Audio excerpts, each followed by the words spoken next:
tidak bisa ya, tidak bisa selain kita memberikan kehidupan kita untuk dia, tinggal di dalam dia dan dia tinggal di dalam kita. Ada amin? Amin. Iya. Masih kuat berdiri? Masih kuat berdiri? Iya.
Haleluya, haleluya, haleluya.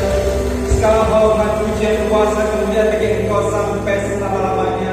Engkau tetap Tuhanku yang ajaib, yang dahsyat sepanjang masa, sepanjang hidup kami. Terima kasih Bapa. Kami mau mendengar firman-Mu bersama saya dengan firman menjadi kekuatan, berkat rohani bagi kami.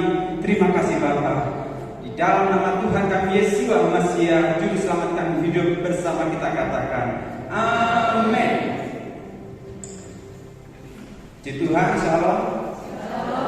Bersyukur untuk ibadah yang kedua kita bersama-sama dengan Bapak Ibu Saudara sekalian. Terima kasih banyak kepada Bapak Ibu Gembala, Bapak Paulus yang sudah mengizinkan saya di tempat ini.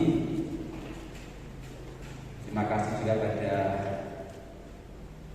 worship leaders, singers, pemain musik yang luar biasa, juga pemain tamburin, media.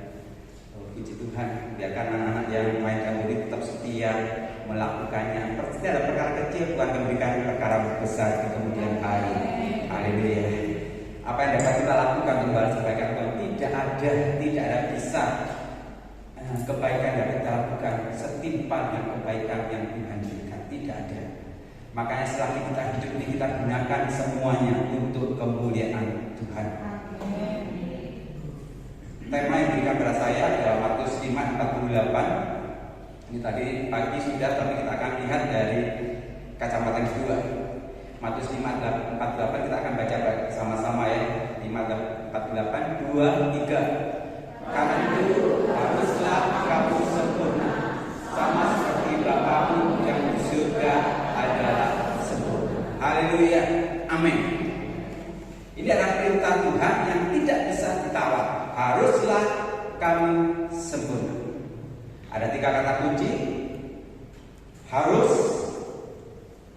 sempurna, seperti Bapa. 3 kata kunci. Tadi pagi saya bahas sedikit tentang yang pertama, harus, yang tidak bisa ditawar lagi. Tapi kita sebagai anak Tuhan harus wajib. Karena kita mengaku sebagai anak Tuhan, pengikut Kristus, maka wajib kita untuk sempurna seperti Dia. Bagaimana caranya? Singkat saja, harus intim bergaul karib dengan Tuhan. Kita di dalam Tuhan dan Tuhan di dalam kita. Itu saja intinya. Jadi untuk menjadi sempurna tidak ada cara lain.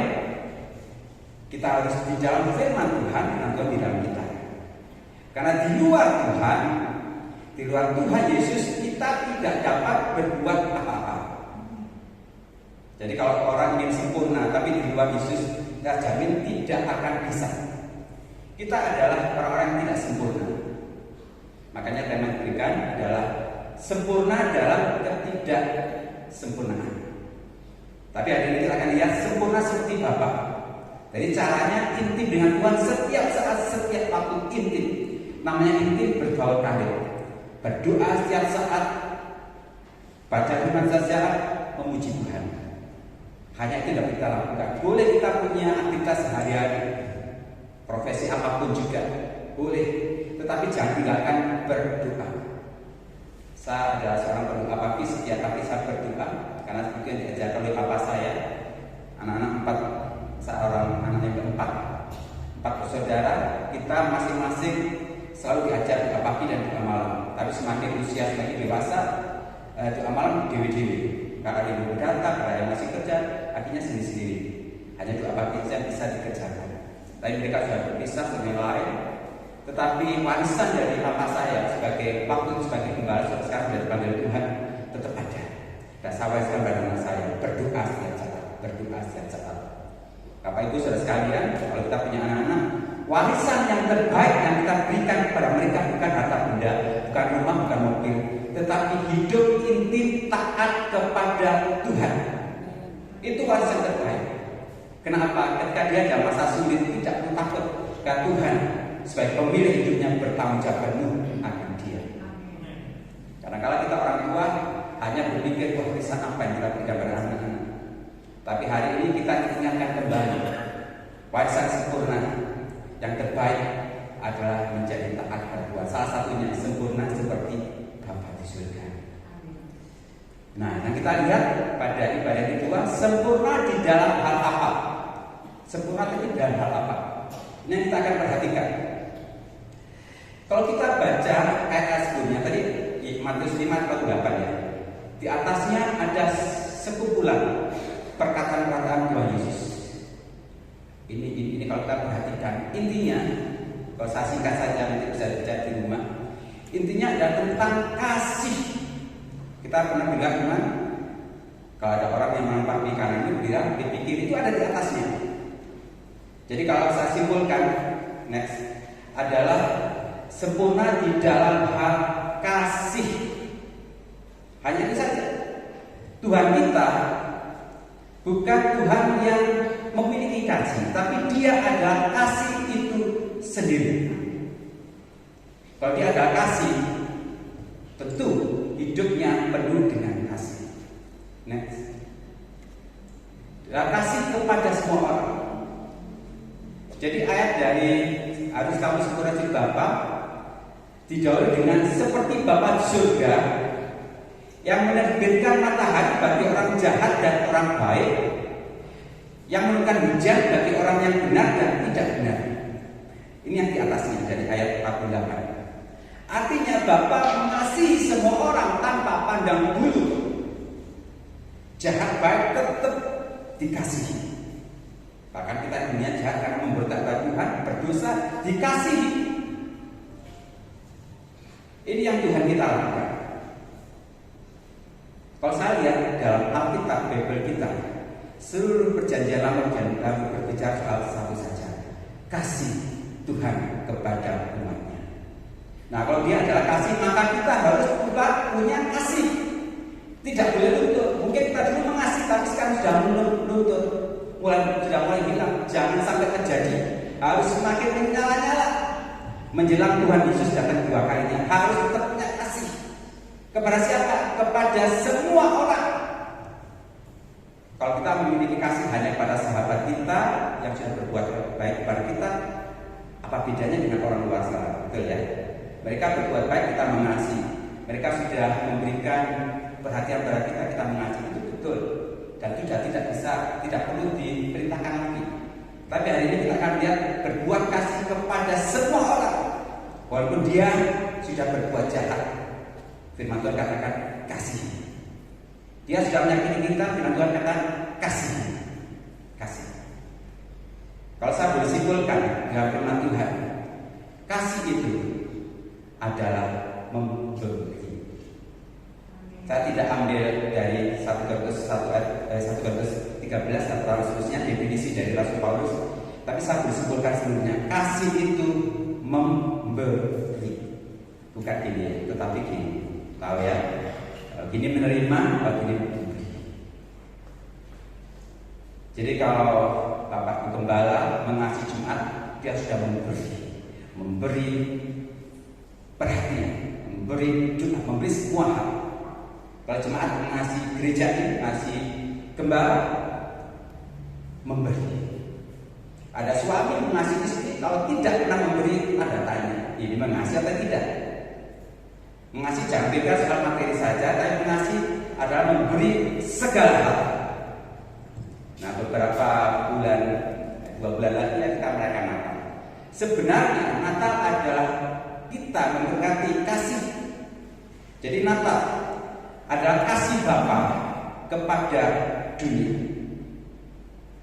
dengan memberikan putranya. Ini Natal, kasih Bapa. Di hari 1, di hari 3 ayat 16, Nabi Musa kasih Bapa kepada dunia sehingga mengarahkan anaknya yang tunggal. Ada pujian yang cukup populer di dunia dan di Indonesia saja, di dunia dalam bahasa Ibrani ya. Kiku Ahad Elohim et haolam Akinata et no yesido Lemah do yopa Kulham aminu Elahinkan Kale olam. Itu diambil dari Yohanes 3:16. Ahad, kasih. Jadi Natal adalah pemberian Bapa kepada dunia, yaitu siapa? Anaknya. Dunia itu adalah orang-orang yang penuh dosa, kita. Kita yang jauhnya seterunya Tuhan, musuhnya Tuhan, karena kita sudah memberontak pada Tuhan. Dikasih Tuhan, dikasih Bapa yang memberikan anak. Itu Natal. Ntar lagi kita rayakan. Paskah sama tapi berbeda sedikit. Paskah adalah kasih siapa? Sang Putra, kasih Yesus kepada kita dengan memberikan nyawanya. Nah, jadi Bapa dan Sang Putra sama punya kasih. Bapa memberikan putranya, putra memberikan nyawanya. Nah, kita bicara soal itu enggak. Jadi Yesus sudah memberikan nyawanya. Gembala yang baik adalah gembala yang memberikan nyawanya bagi domba-domba. Kalau kita melihat seperti ini, betapa sempurnanya Tuhan kita, betapa luar biasa Tuhan kita tentang kasihnya kepada kita. Nah, sekarang anak-anaknya bagaimana? Jangan sampai kita meniru pribadi yang lain, yang tidak bisa mengasihi orang lain, yang tidak bisa mengasihi orang yang menyakiti kita. Jangan sampai terjadi. Kenapa? Bapa kita, Tuhan kita sudah memberikan contoh dan teladan yang paling baik untuk kita. Dia memberikan anaknya, dan kemudian dia memberikan nyawanya, bukan bagi sahabatnya, tetapi bagi musuhnya, itu saudara dan saya. Karena kita sebagai orang yang sudah berdosa menjadi musuhnya Tuhan. Jadi adalah itu sudah berdosa, tapi dia berikan supaya kita yang harusnya binasa hidup kekal bersama dia. Nah, kita akan perhatikan beberapa hal tentang kasih ini. Dalam Matius 5:42 ini ada di urutan yang atas dari hendaklah engkau sempurna seperti Bapamu yang sudah sempurna. Matius 5:42. Berilah kepada orang yang meminta kepadamu dan jangan menolak. Perhatikan, jangan menolak orang yang mau meminjam daripadamu. Gampang ya membacanya ya. Coba renungkan baik-baik. Bisa nggak kita lakukan? Oh, gampang itu Pak. Gampang kalau yang meminta dan meminjam adalah orang yang sudah berbuat baik pada kita, kepada sahabat kita. Tapi kalau orang itu orang yang maaf, metal, bedek, mewakal, jahat, bisa nggak kita lakukan ini? Nah, ini masalahnya. Tuhan berkata, jadilah sempurna, Bapa surga yang menurunkan hujan bagi orang benar dan tidak benar. Lakukan ini. Sulit, tapi harus kita lakukan. Ya, jadi ayat ini tidak bicara kepada orang yang mengasihi kita, tapi kepada orang jahat, kepada musuh-musuh kita. Berilah kepada orang meminta kepada.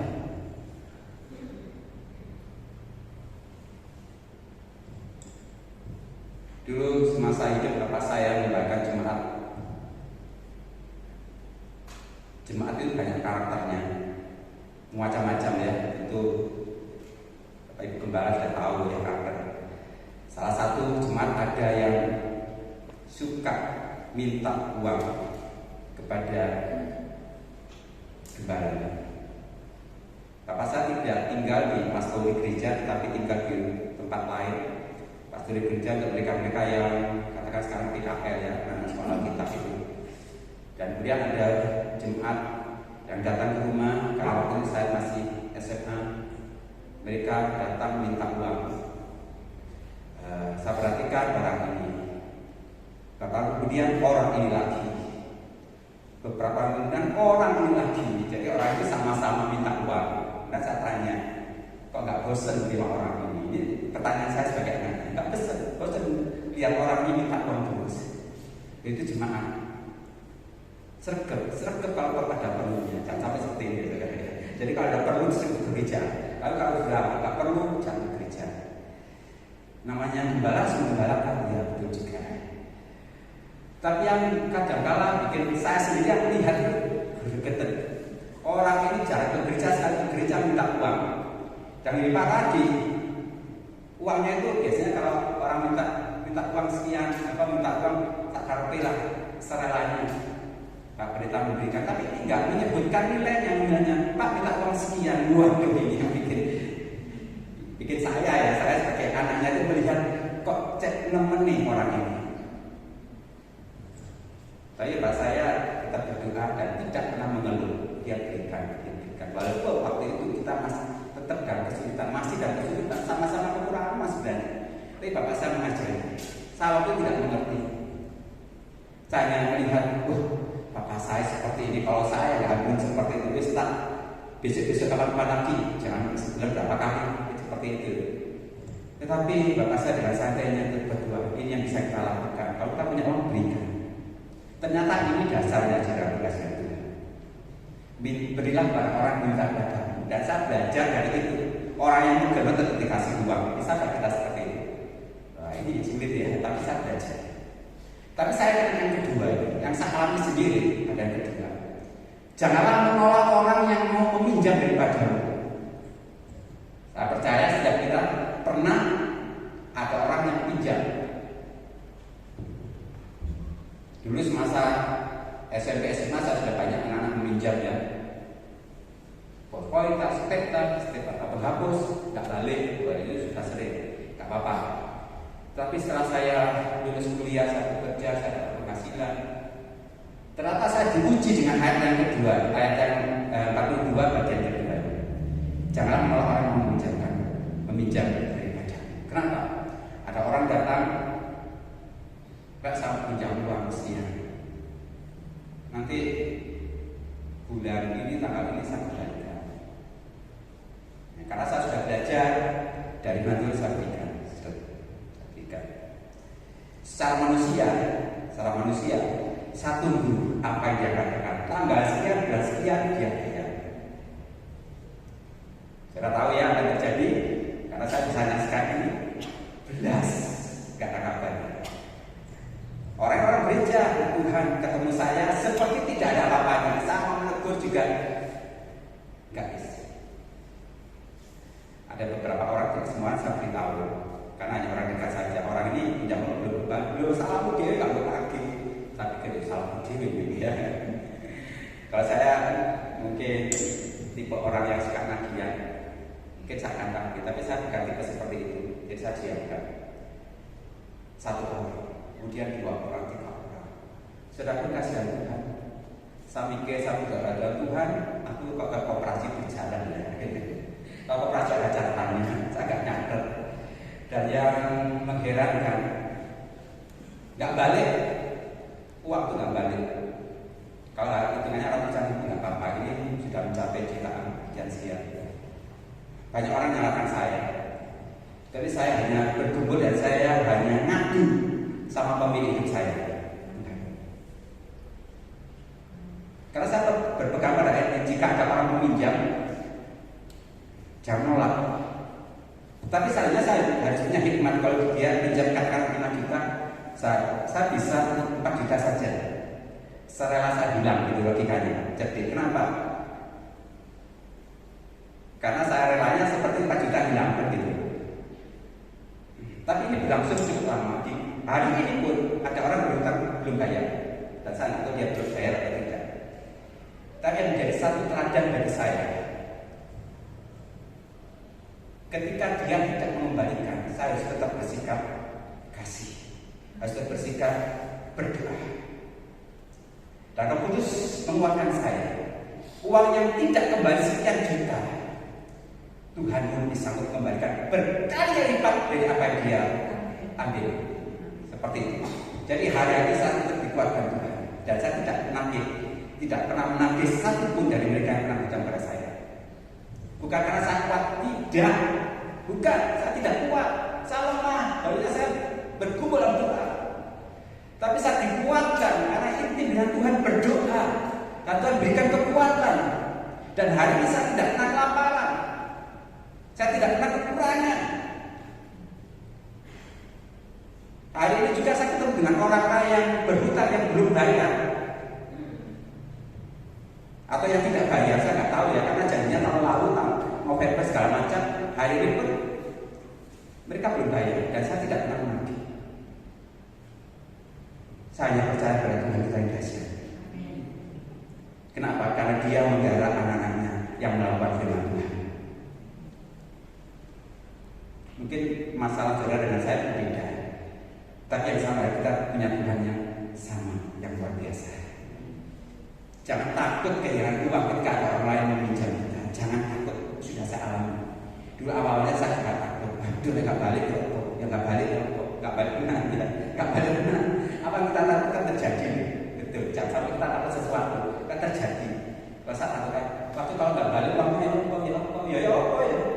balik, tapi harus mengasihi.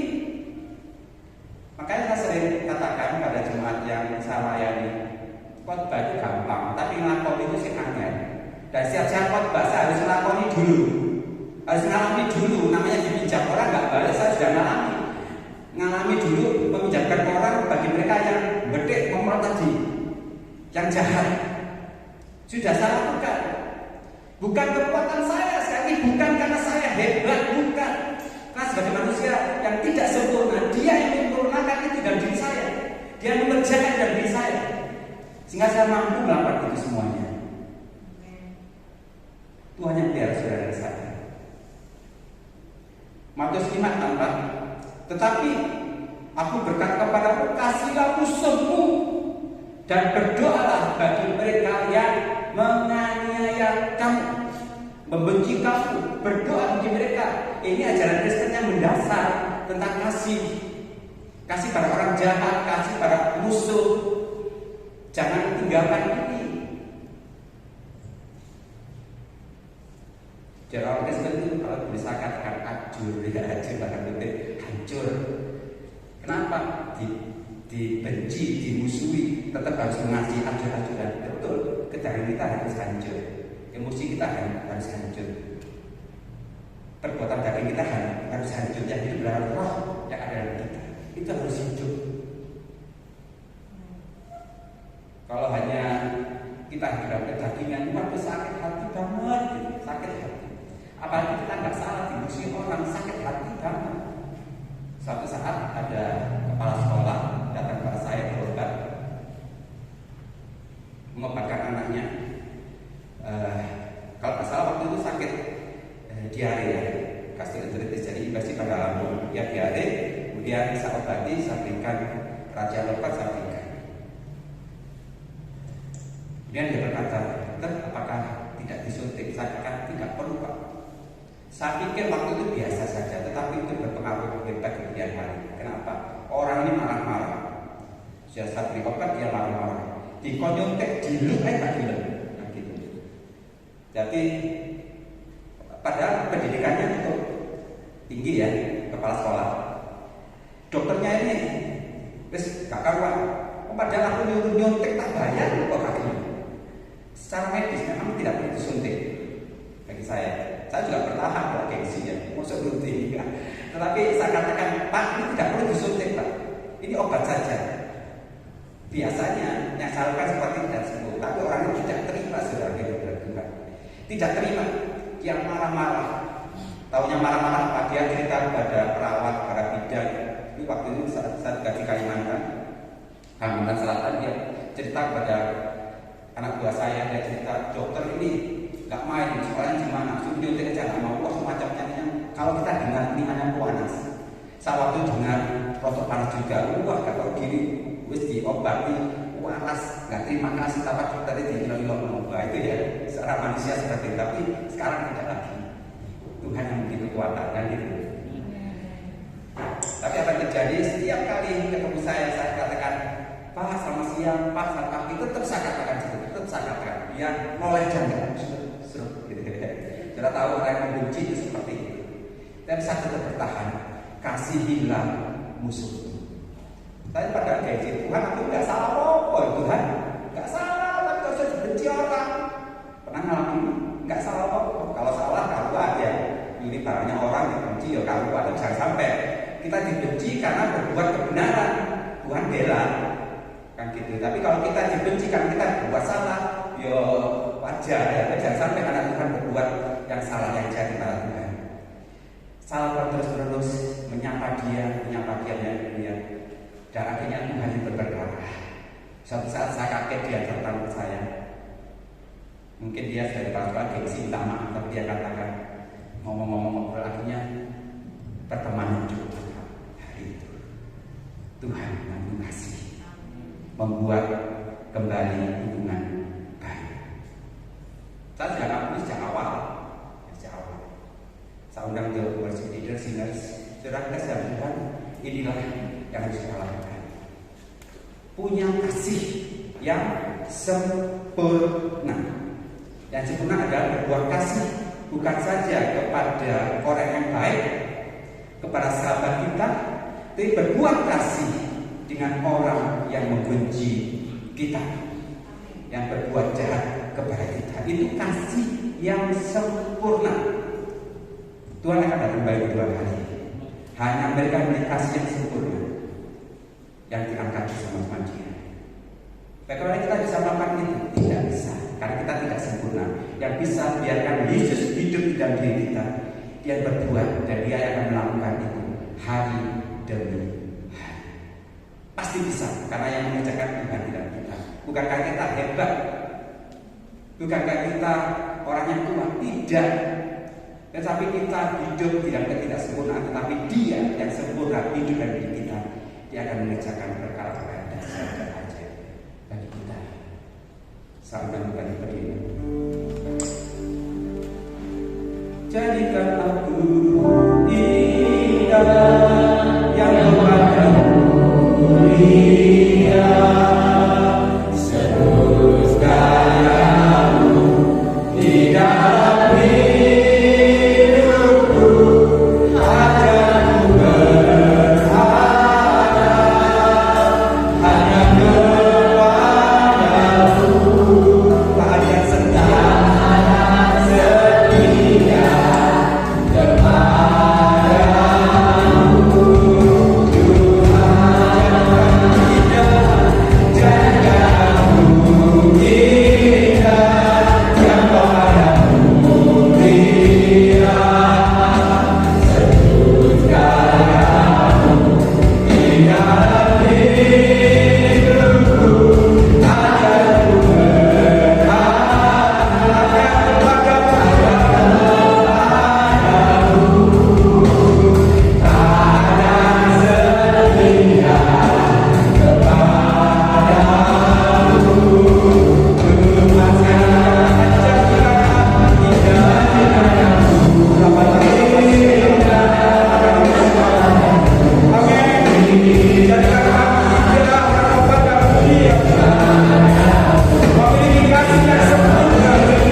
seperti firman Tuhan berkata, hendaklah engkau sempurna sama seperti Bapa dan sempurna. Kami rindu seperti itu Bapa, menjadi sempurna seperti Engkau. Ampuni kami kalau selama ini secara kedagingan kami memberontak, sehingga kami tidak menjadi sempurna seperti Engkau. Bahkan kami benci mereka-mereka menyakiti kami. Bahkan kami membahas kejahatan mereka dengan kejahatan kami. Ampuni, ampuni. Biarlah firman Tuhan membasuh kami, membuat hidup kami baru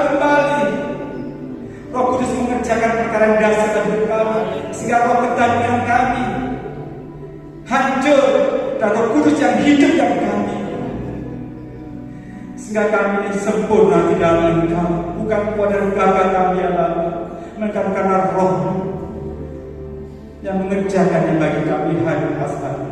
Berkati seluruh hamba-Mu, anak-anak yang melayani Engkau.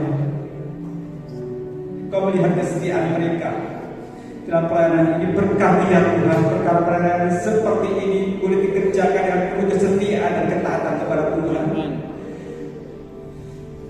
Secara khusus kami berdoa buat hamba-Mu, Bapak Gembala, Pak Pendeta Paulus. Tuhan berkati secara berlimpah, kasih karunia hikmat tercurah bagi hamba-Mu ini ya Tuhan.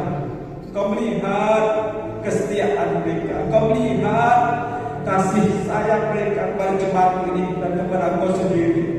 Tuhan sendiri yang memegang hidupnya, Engkau yang menyertai, Engkau yang melindungi masalah yang ada di gereja ini. Kami percaya hanya Engkau sebagai jalan keluarnya. Kami hanya mampu dan taat kepada Engkau.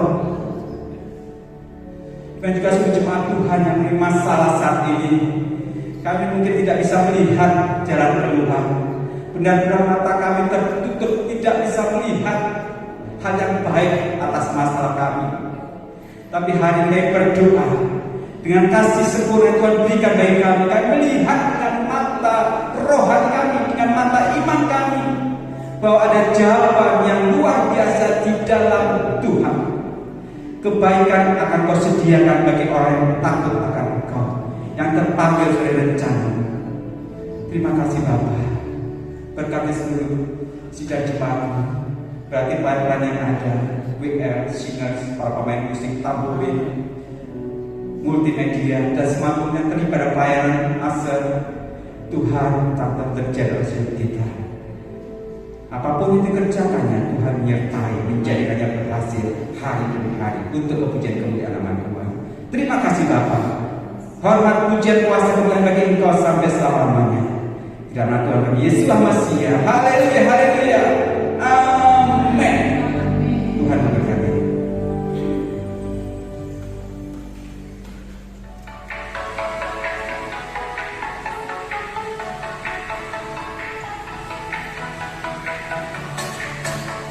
Kami naikkan syukur bagi-Mu ya Bapa. Engkau sudah pimpin dari awal sampai ibadah. Kami bersukacita, kami boleh diberkati oleh firman Allah. Engkau mengajarkan kami menyadari bahwa tanpa Tuhan kami tidak bisa berbuat apa-apa. Di dalam situasi dan kondisi yang ada saat ini Bapa, kami hanya selalu terus berharap kepada-Mu untuk Tuhan memberikan kekuatan dan kemampuan dalam menghadapi situasi yang ada ini. Tuhan tolong jemaat Tuhan, Kau pimpin, Kau berkati, baik dalam setiap pergumulan masalah apapun yang dihadapi, Tuhan sendiri akan campur tangan di dalamnya.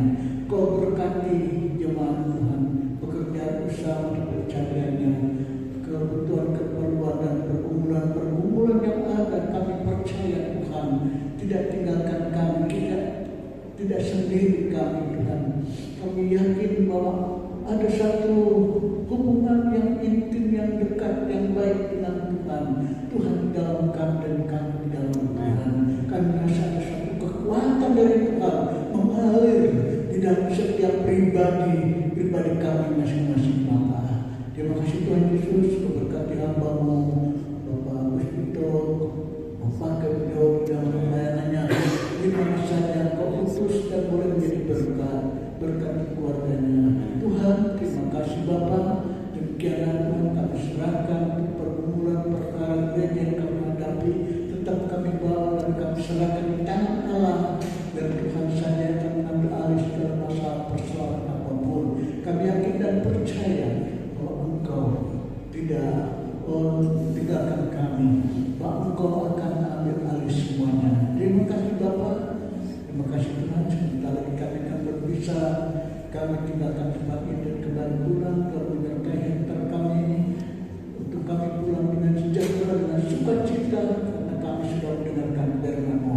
Bapa, terima kasih. Bahkan sebelumnya kami akan memberikan persembahan kedua hasil persembahan Kau akan kembalikan dengan berkelimpahan Bapa. Terima kasih Tuhan, kami syukuri dan kami akan akhiri ibadah pagi hari ini di dalam nama Tuhan Yesus Kristus. Dan akhirnya Bapak Ibu Saudara sekalian, terimalah kiranya segala nama berkat sejahtera anugerah Tuhan Yesus Kristus, kecintaan kasih Allah Bapa dan persekutuan di dalam Roh Kudus akan menyertai hidup kita sekalian mulai saat ini sampai selama-lamanya, yang diberkati